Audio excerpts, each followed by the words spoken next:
Alrighty everyone, welcome back. It is now January 27th of 2025, and it looks like Meghan Markle continues to lose her marbles at this point because we know that there's a lot of things going on right now between herself and Netflix and her upcoming series with Love Meghan, along with her overall status within Hollywood that is really falling apart right now. Every single week it's only getting worse for her, and this all has a lot to do, by the way, with the very extensive backlash that she got from those trailers, or that trailer, I should say, in specific to the With Love Meghan series by Netflix, along with, of course, everything happening both in the public eye and internally speaking within Netflix. This is Mike Zero. Subscribe if you're new and like this video to see future updates. You can also follow me at Mike01. I thank you all so very much for the great and kind support. So, Meghan Markle, we know that she is by far one of the most unlikable personalities within Hollywood. In fact, she really is considered a very low-class actress, if you even want to call her an actress. You know, she had her time on Suits, yes, that's for sure, but everything after that, she really hasn't been relevant at all. And even in Suits, when you look at the expansion of all the episodes and her screen time out of all those episodes, it really wasn't all that much when you think about it. But what's really interesting here has a lot to do with what's been going on between her behavior after getting fired in the best way possible, and we'll talk a lot more about this because this is really beginning to really cement in when it comes to Hollywood having this slow turn of the tide in response to this big cultural shift, not just in the States but also around the entire globe. So let's get into this, shall we? Now, what's interesting here has a lot to do with the firing situation of Meghan Markle and exactly how she behaved toward that. Now, with Meghan Markle still dealing with the ongoing Netflix backlash both internally and in the public eye, one major development going on now involves more to do with her recent firing and her behavior after what just took place in light of her Netflix show Backlash. It turns out that just recently Paramount decided to fire Meghan Markle from an upcoming romantic comedy film that was going to star Meghan Markle as a supporting character in the film. Not to be confused with a cameo, this was described to be a supporting role. The main reason why Meghan was fired and axed from this project had to do with both the Paramount studio executives, of course, learning about her behavior over at Netflix and just how demanding that she can be, and also how she was pushing for a higher payout with Paramount. The agreed upon payout for Meghan Markle revolving this movie was going to be, get this, $14.5 million. Meghan wanted that bumped up to $29 million. For various reasons. Meghan's complaint was that she believed that she was being paid far too less for a supporting role in a massive, quote-unquote, romantic comedy film, where she was going to play one of the friends of the main character. That is yet to be cast, by the way. Now, casting for the main character is not complete yet, however, Meghan's character was finalized, and they were set to begin filming by this summer. Meghan is already attacking, of course, all of the studio executives over there. I mean, what's really shocking about that? This is typical Meghan Markle behavior, both verbally by making legal warnings against its CEO and its many studio executives there and lashing out with the same argument that she gave to both HBO and Warner Brothers when they booted her from the other roles. This is yet another studio to fire Meghan Markle as they are all dropping like dominoes in support of Meghan that are now turning their back against her. In addition to all of this, Meghan Markle also blamed sexism and misogyny toward the Paramount studio executives and its CEO for demanding an immediate recast with a younger actress that holds more talent than Meghan's to take her place in order to reset the project that may now be delayed, by the way.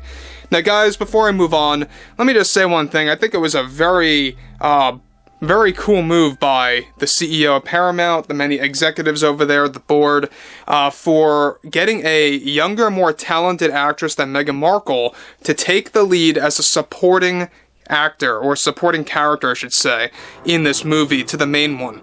Now, the fact that she was even in this role, the fact that she was even in this project as a supporting character, and we're going to talk about the screen time in just a couple of seconds from now, This was not a cameo. This was not like a thing where she shows up for 30 seconds or even 2 minutes. She was really going to be embedded in this movie as one of the side characters, alright? This was basically going to be, kind of like a version of Bridesmaids, sort of. That's basically what they were going for. That's what Paramount was really going for in this movie. Honestly, I think that romantic comedies in 2025 aren't really doing well anymore. We'll talk more about that as well, and what the market value of that is, but regardless, however, the new film is going to be announced next month by the studio, and Meghan's name will no longer be attached to the upcoming teaser trailer. Another surprising overall rehash of all of this and why the CEO decided to fire Meghan from this role was that they eventually believed that she was getting too much screen time, and they saw this as a risk. Given how unlikable Meghan has become, she had around, get this, 30 minutes of screen time for this movie that was aimed to be around 2 hours and 45 minutes long. So let me just say one thing about this. I'm not against Paramount right now. They've been doing some great things, by the way, with Sylvester Stallone and Tulsa King, so props to them. But they have made mistakes before in the past, and I think one mistake that you can make with a movie like this is making a romantic comedy into nearly a 3-hour film. Alright, now yes, I get it, credits are, a part of the running time of a movie, we all know that, everyone's known that for a very long time now, but still, 2.5 hours, 2 hours and 35 minutes even, that's pretty long in 2025 for a rom-com, especially one that may or may not be successful.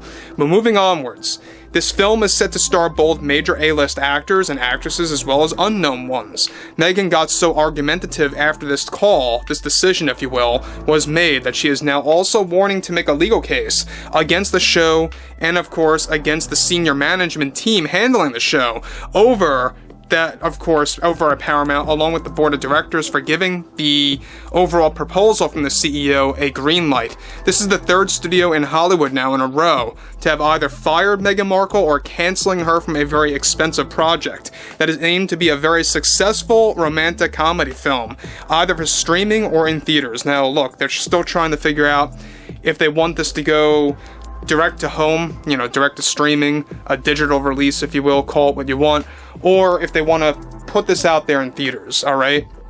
So that's one major decision that Paramount's still trying to figure out right now, but in isolation, alright, focusing on the whole Meghan Markle scenario and what's been going on over at Netflix, this really is like her one curse happening right now.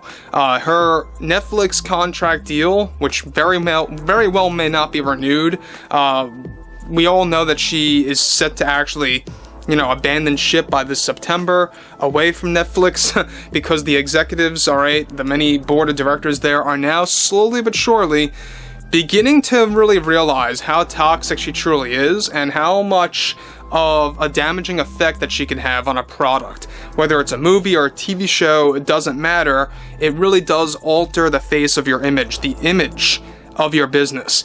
So, like I say, I think that Paramount made a fantastic move.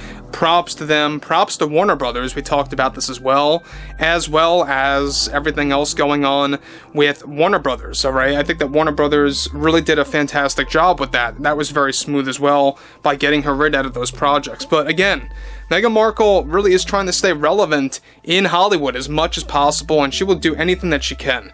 I would like to hear what everyone has to say about this below in the comments, and if you guys did enjoy the content for today, make sure to drop a thumbs up on this video to support the channel, and I will catch you guys later.